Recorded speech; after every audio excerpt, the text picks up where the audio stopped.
Do you know what the most terrifying thing about the American highways is in the middle of the night? It's not a serial killer hiding in the back seat or a ghost woman in white hitchhiking by the road.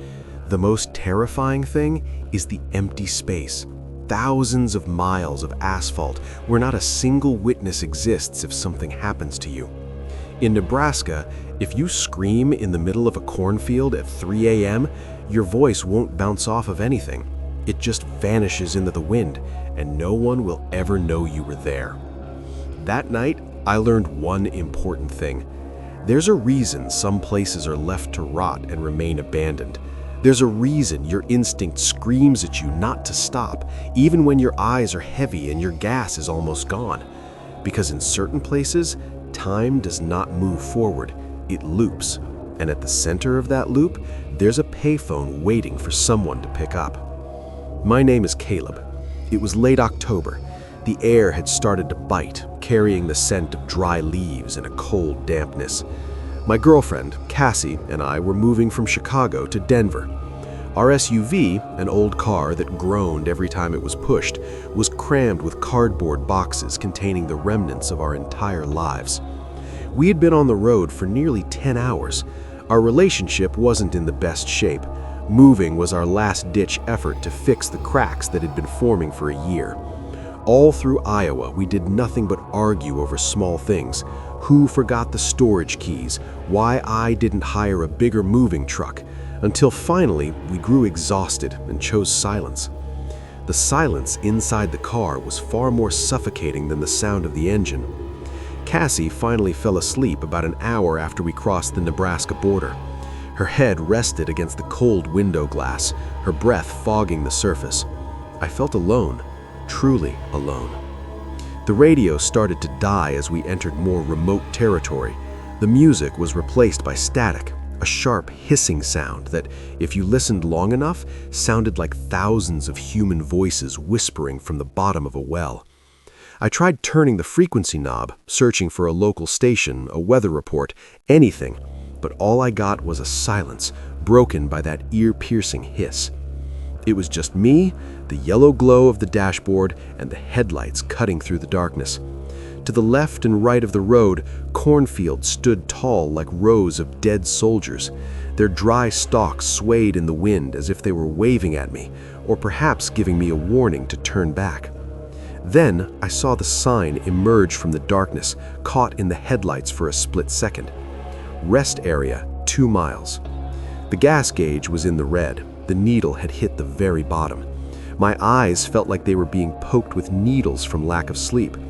I needed caffeine, or at least some cold water to splash on my face so I wouldn't hit the guardrail. I glanced at Cassie. She looked so peaceful asleep, a peace I didn't want to shatter by asking her to take a turn at the wheel. I turned the wheel slowly as I saw the dim entrance. The driveway wasn't paved smoothly. It was coarse gravel that crunched under the tires. The rest area looked like a forgotten relic from the 70s, a small concrete building with white paint peeling off, surrounded by old mercury lights that cast a pale yellow glow. Those lights flickered, creating long shadows that seemed to move against the walls of the building. In the corner of the vast parking lot, a massive semi-trailer was parked. Its engine was off, no lights in the cabin. It just sat there like the carcass of a giant whale beached on a lonely shore. There were no other cars, no signs of life. I killed the engine. The silence that greeted me felt almost physical. It was so heavy that my ears began to ring. "Cass," I whispered, gently shaking her shoulder. "Wake up, we're stopping for a second." Cassie groaned, rubbing her bloodshot eyes, and looked out the window in confusion. "Where are we, Cal?" I replied, trying to stretch my stiff back muscles. "Somewhere in the middle of Nebraska. I need the restroom and a vending machine. You coming or waiting here?" She looked out at the bleak concrete building, then back at me. "I'm coming. I don't like this place. It's too quiet." We got out of the car at the same time. The night air in Nebraska felt different, damp, cold, and smelling of freshly dug earth. We walked toward the building. Cassie went into the women's room on the left, while I headed to the men's on the right. Inside, the atmosphere was much worse. The floor was soggy with water from an unknown source. The smell was pungent, a mix of stale, cheap floor cleaner and the metallic scent of rusted water pipes. I approached the sink, turned the faucet, and waited for the cold water. As I leaned down to splash my face, the light above my head groaned loudly. Zap! The light went completely out. I stood frozen in the pitch black for a few seconds. My heart was thumping in my throat. Then, the light popped back on with a sharp crackle. I stared at my reflection in the cracked mirror. My face was pale, my eyes sunken. I felt that something was wrong. A primal instinct in the back of my head was screaming that I shouldn't be here. Suddenly, a sound broke the silence. Ring! I flinched. The sound came from outside, very loud, very sharp, like a steel bell being struck repeatedly. It was the sound of a payphone. I stepped out of the restroom with hesitant steps. On the exterior wall of the building between the men's and women's rooms was an old payphone booth. Its glass housing was shattered in several places. A small light above the booth flickered in time with its screaming ring. Ring! I stared at the phone in disbelief. Who calls a payphone in the middle of Nebraska at 2 a.m.? Maybe someone involved in an accident? Or a highway worker checking the lines? Curiosity beat my logic. I walked closer. The receiver was black, greasy, and felt ice cold when I touched it. I lifted it, but I didn't say anything. I just pressed it to my ear. There was heavy static on the other end, like the sound of a strong wind blowing across an open field. Then a man's voice spoke. He didn't sound angry or hurried. His voice was calm, yet heavy, like someone who had been awake for too long. He's almost done, Caleb. Who is this? How do you know my name? The man on the phone didn't answer. It was as if he didn't hear me, or perhaps he was reading from a script he had memorized long ago. Cassie just stepped out of the stall. She's washing her hands. She's looking in the mirror. She feels like she's being watched from the vent overhead. I froze. I turned toward the women's room door. How did this person know what Cassie was doing in there? Was there a camera? Was this person stalking us from the darkness of the cornfields? Who are you? Where are you? I shouted into the receiver. Listen to me carefully, Caleb. Don't let her open the door to stall number 3. If she opens it, the loop will close and you will never be able to leave. Right then, I heard the sound of the women's room door opening. I slammed the receiver down until it hung swinging from its steel cable. I ran toward the women's room without a second thought. I kicked the door open just as Cassie was walking toward the row of dull wooden stalls in the back, seemingly looking for something she'd left behind. Cassie, don't open that door! Cassie jumped back, her face full of terror seeing me barge in with bulging eyes. Cal, what is wrong with you? You scared me. I didn't answer. My eyes were fixed on the dull wooden stall doors. There were 3 doors. The first 2 were wide open, showing empty spaces, but the third door, that door was shut tight. And from under that door, something began to seep out. It wasn't water. The liquid was black, thick and oily, and the smell, God, it smelled like meat that had been rotting for months under the sun, the pure scent of death. We're leaving, now. I grabbed Cassie's hand. She tried to ask, tried to protest, but I didn't give her a chance. We ran as fast as we could toward the car. I climbed into the driver's seat, my hands shaking so violently that I struggled to get the key into the ignition. As soon as the engine roared to life, I slammed on the gas. The tires screeched on the gravel, throwing dust into the air as we sped back toward the highway. Caleb, explain to me, what happened? Cassie screamed, her voice breaking with panic. There was someone on that phone, Cass. He knew your name. He knew we were there. I shouted while keeping the pedal pressed until the speedometer hit 90 miles per hour. I kept driving. I didn't care about the speed limit. I just wanted to see city lights, or at least a sign that we had left this territory. I kept staring at the rearview mirror, terrified of seeing car lights or a truck chasing us, but behind us was only pitch black. 5 minutes passed, 10 minutes, 15 minutes. The road stayed the same, straight, endless, with cornfields that seemed to never terminate.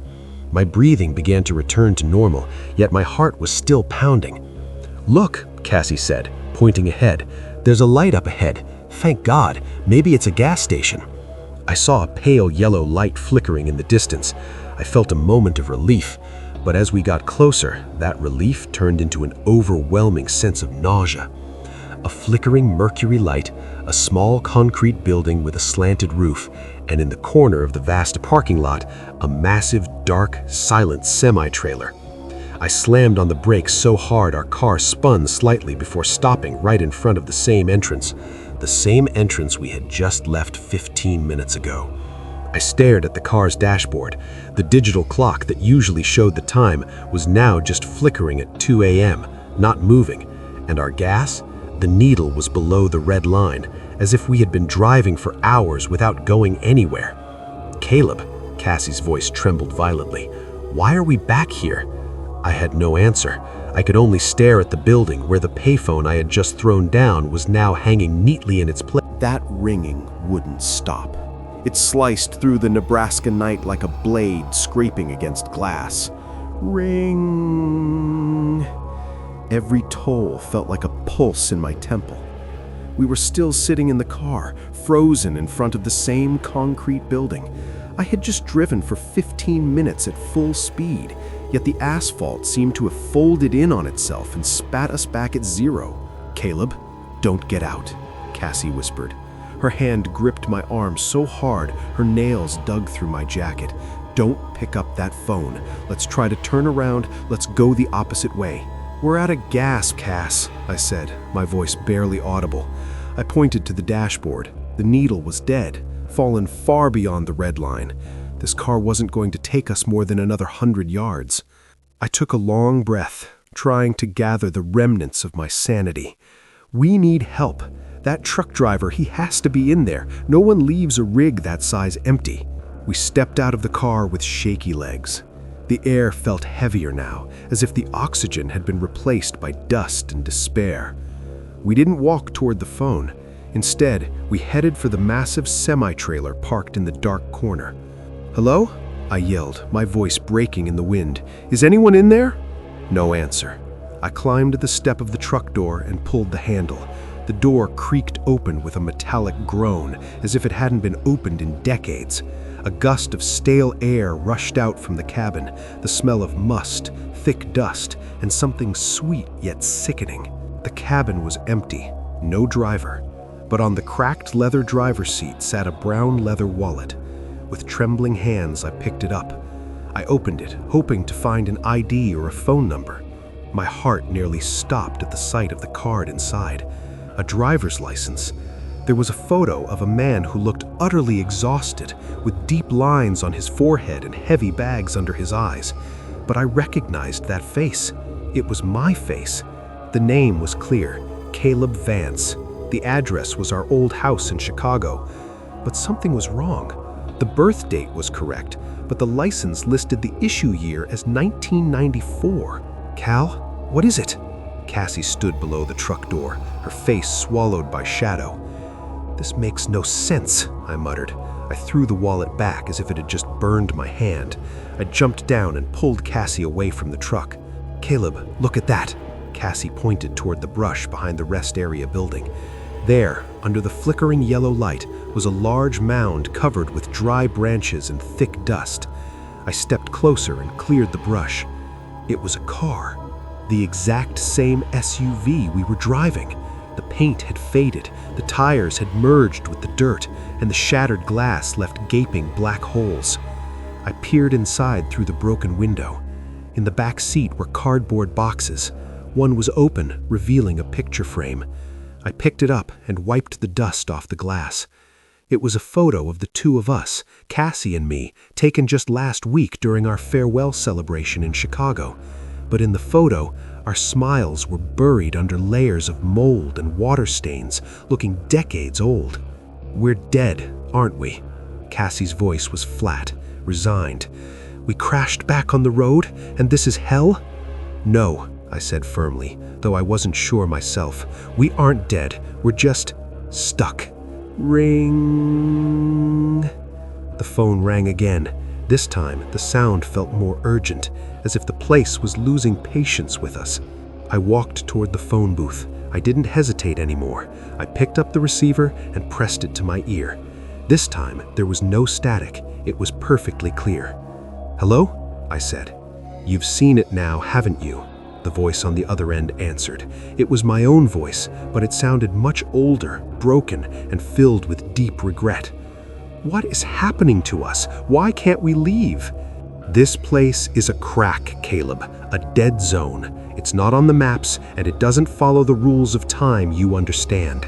This place needs a keeper, someone to watch the boundary, to make sure the loop stays closed." "I want to leave," I said, tears streaming down my face. "Let Cassie go."